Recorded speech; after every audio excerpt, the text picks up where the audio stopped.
So if folks are missing the show live right now, I'm so sorry. It's just that popular of a show.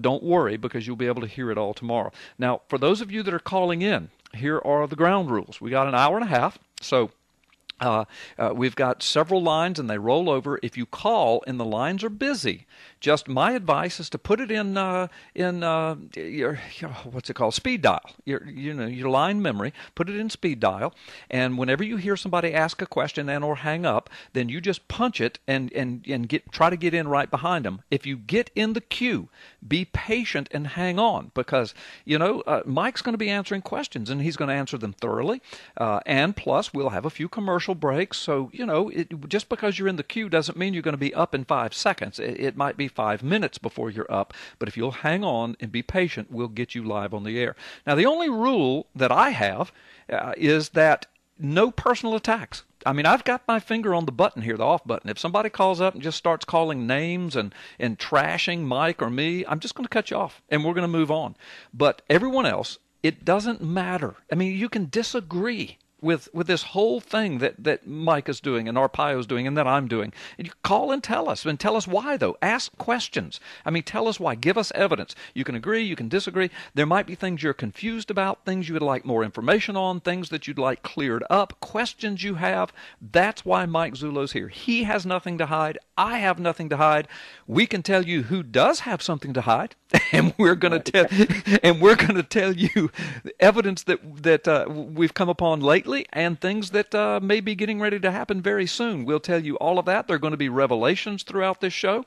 There's going to be some surprising information, so you don't want to miss any of it. All right, I've said all that. Now, Mike Zullo, let me just ask you, let's go ahead and do this right up front. We're going to pretend like that a bunch of our listeners really know very little about all of this. And so I'm just going to ask you, tell people who you are. Tell them about your background. Tell them about your qualifications, how you got involved in this, and what your position is. I mean, what do you do in this? Who are you? Tell folks. Carl, I'm a former law enforcement officer from New Jersey. I was a detective in New Jersey. I was a trained investigator. I was trained in New Jersey in fingerprint identification, narcotics investigation, homicide investigation, and as a matter of fact, took one of the very first domestic violence investigation courses that were offered when that was, becoming law. After my stint with New Jersey, I became a licensed investigator in the state of New Jersey. In 2005, I believe it was, I joined the sheriff's posse after I moved to Arizona. And subsequently, in 2007, I was asked by Sheriff Arpaio if I would head up a newly formed cold case posse that he was starting. And for those that you don't know, posse is a volunteer organization. Mm-hmm. You take people with certain skill sets, and the sheriff's office supplements their own forces with these folks. As a result of accepting the sheriff's offer, I received AZ post-certified training again in homicide investigation in Arizona, cold case investigation in Arizona, MCSO trained in investigative techniques, including surveillance and counter-surveillance, and high-risk criminal apprehension training. I am currently the commander of the cold case posse going on 7 years, and I'm Sheriff Arpaio's chief investigator on this eligibility issue. Okay, well, that's wonderful. So you're a cop. Yeah, I guess so. Yeah, you are. So thank you so much for sharing all of that. I know people have asked me, and I've been real close on nailing that, but that's great. I even learned a few things about you there. That's awesome, Mike. I appreciate that. Let me say to our callers, listen, we're going to go straight to the lines because the lines have been jammed for the last 2 hours, but let me just say to our callers now, we're going to start taking these calls, and Mike's going to start answering these questions, but we're going to just ask you to do this. Limit the call to one question, okay? Don't come on and pontificate. Don't come on and for 30 minutes think you're going to give us your comments or your observations. That would be unfair to the rest of our listeners. Just come on, ask your question, state your case, and then get off the line, let Mike answer it, and let somebody else call in, all right? Let's do it that way. All right, we've got a caller named Mike who wants to talk to the investigator named Mike, and Mike, you want to talk to Mike about what's going on in Hawaii. Welcome to Freedom Friday. Yes, thank you, Carl, and thank you, Mike. You're welcome. And thank both of you for going to CPAC last week. Oh, God bless you. Thank you. Mike, I wanted to ask you, when the White House issued that phony forged birth certificate on the White House website, there was a letter that was also, along with that, from Obama's attorneys and Obama, and he requested to the state of Hawaii a copy of his birth certificate, and the governor responded with a letter that we don't normally do this, but in your case, we'll release a copy of your birth certificate. Are you investigating any of the aspects of those letters? Thank you, Mike. Yeah, Mike, we are. As a matter of fact, I could add a little clarity to that. The letters that were issued were in response to Hawaii's standing practice. I believe back in the year 2000, they made a decision to no longer issue long-form birth certificates. And this was not done by any legislative action. This was done by policy. And the administration requested a long form on behalf of the president. Now, they're making a big deal out of this. If you look at Hawaii statutes, it is permissible to issue a long form birth certificate. All this really was nothing more than a change in policy or a deviation from policy. Right. There was no big, extensive legal analysis that really had to be done. As a matter of fact, I believe within issuing the letter, he got a long-form birth certificate purportedly released within 3 days. Yeah. I mean, so this notion that this was an impossibility is really being hyped. It's really not. Right. It's nothing more than a request. And I also understand that anyone can make the request. It's up to the director of the Department of Health to honor it or not. Right. And certainly the man who's sitting in the White House as POTUS could have his attorney's request, and certainly that request would be honored. Correct. Yeah, okay. All right. Well, Mike, listen, let's go back to the phone lines, and they're still jammed. Folks, when you hear people ask a question and hang up, that's your chance to hit that redial. Let's go to John. John, welcome to Freedom Friday with Carl Gallups. You want to ask Lieutenant Zullo something about the grand jury. John? John, are you there? Okay.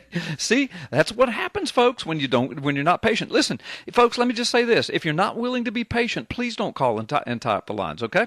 But in the meantime, we've got some lines open, and we've got more people on the line, and Mallory's still doing some screening.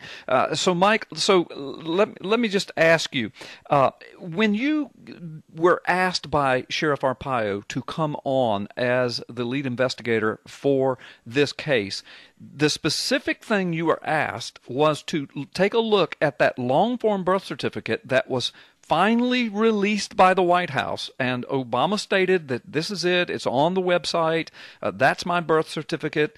He did that in a nationally televised press conference, and then, of course, later on, people began looking at it, and it looked like it was forged or fraudulent, and so Sheriff Arpaio, tell the folks how you got involved. Why did Arpaio get involved, and why did you get involved in that? Sheriff Arpaio was actually put into a corner on this way by about some folks from a surprise Tea Party here in Arizona, where they commissioned 250 folks to sign petitions requesting that the sheriff look into the birth certificate.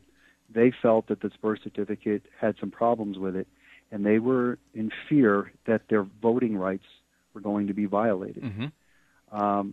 Arpaio looked at this, didn't really know anything about the matter, took it under advisement, and as fate would have it, one morning I get a call to come in and see the sheriff. I go in and see him, and he explains this to me.